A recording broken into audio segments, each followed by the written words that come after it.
নমস্কার বন্ধুরা, হ্যাপিনেস চ্যানেলে আপনাদের স্বাগত। আজকের রেসিপি কাঁকড়ার কালিয়া। তার জন্য আমি নিয়েছি, দেখুন কত বড় বড় কাঁকড়া। কাঁকড়াগুলো এবারে কেটে নেব। আর নিয়েছি দুটো মাঝারি টমেটো পিউরি করে নিয়েছি, 1.5 চামচ নুন নিয়েছি, 1/2 চামচ কাশ্মীরি লঙ্কা গুঁড়ো, 1/2 চামচ গরম মশলা, 1.5 চামচ হলুদ, 1 চামচ লঙ্কা গুঁড়ো, আর নিয়েছি 1 চামচ ধনিয়া গুঁড়ো, আর দুটো মাঝারি পেঁয়াজ কেটে নিয়েছি, 1.5 চামচ আদা বাটা, 1.5 চামচ রসুন বাটা, 3টে মাঝারি আলু লম্বা করে কেটে নিয়েছি, কিছু ফ্রেশ ধনিয়া নিয়েছি, আর কয়েকটা কাঁচা লঙ্কা আর তেজপাতাটা নেওয়া হয়। বন্ধুরা, কাঁকড়াগুলো আমার কেটে পরিষ্কার করে নেওয়া হয়েছে। এবারে আমি গ্যাসটা আমি জেলে নিয়েছি। এবারে কড়ায় তেল দিয়ে দেব।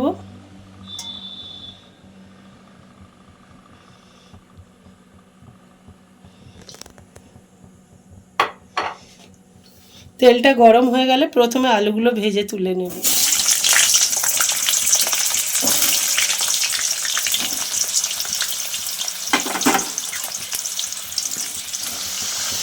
আলুগুলো আমার লাল করে ভাজা হয়ে গেছে, আমি এবার তুলে নেব। ওই তেলেতেই কাঁকড়াগুলো, গ্যাসটা আস্তে করে দিই, দিয়ে ওই তেলেতেই কাঁকড়াগুলো ভেজে নেব।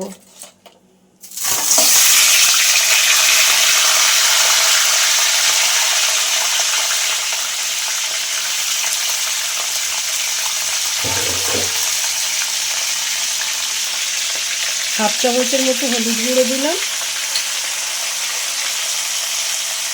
1/2 চামচের মতো নুন দিলাম, দিয়ে এবারে কাঁকড়াগুলো ভেজে তুলে নেব। গ্যাসটা জোরে করে দিলাম। কাঁকড়াগুলো ভাজা হয়ে গিয়েছে, আমি তুলে নিচ্ছি। আচ্ছা, আর একটু তেল দিয়ে নিলাম।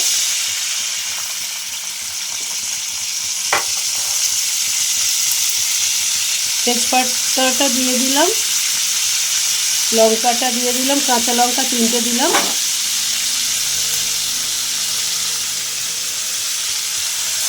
পেঁয়াজটা দিলাম,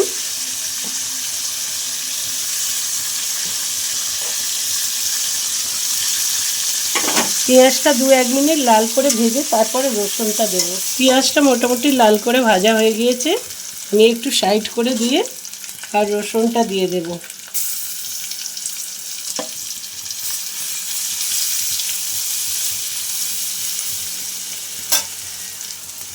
রসুনটা একটু ভাজা হলে বাকি মশলাগুলো, রসুনটা ভাজা হয়ে গিয়েছে, হলুদ গুঁড়োটা দিয়ে দিলাম,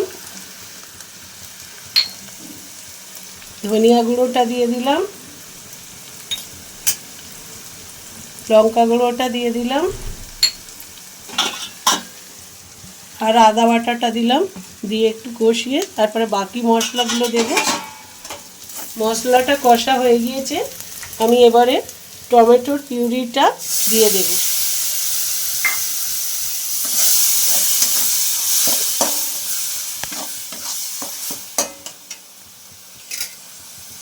এইবারে কাশ্মীরি লঙ্কা গুঁড়োটা, নুনটা আর গরম মশলাটা দিয়ে দিলাম।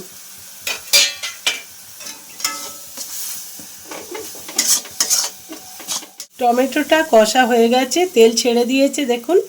এবার একটু কষিয়ে নিয়ে আলুগুলো দিয়ে দেব।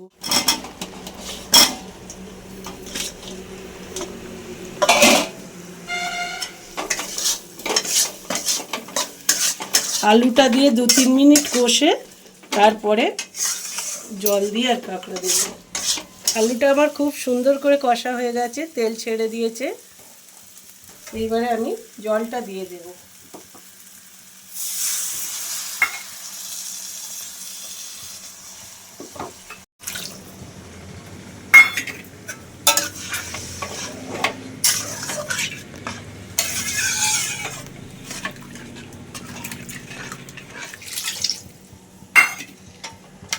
হাফ লিটারের মতো জল দিয়েছি। আমি এইটা 3-4 মিনিট ঢাকা রাখবো। আলুটা হালকা সিদ্ধ হয়ে গেলে তারপরে কাঁকড়া দেব। 3 মিনিটের মতো হয়ে গেছে, আমি এবার খুলে দেখব।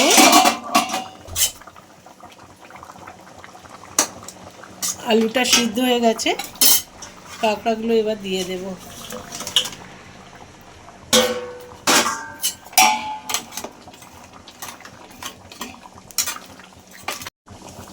কাঁকড়াটা দিয়ে আরও 2-3 মিনিট আমি ঢাকা দিয়ে রাখবো।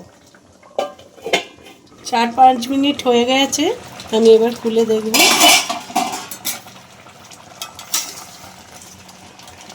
কাঁকড়ার ঝাল আমার হয়ে গিয়েছে। ধনিয়া পাতাটা ছড়িয়ে দিয়ে আর নামিয়ে নেব।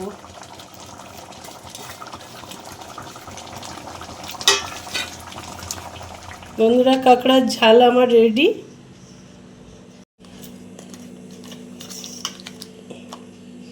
কত সুন্দর হয়েছে দেখুন কাঁকড়ার ঝালটা, আর খুব সুন্দর ফ্লেভার বার হয়।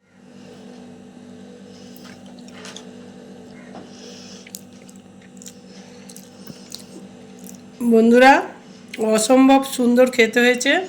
আলু দিয়েছিলাম বলে আলুটা দিয়ে খুব টেস্টি লেগেছে। আপনারা এইভাবে বানিয়ে খেয়ে দেখুন।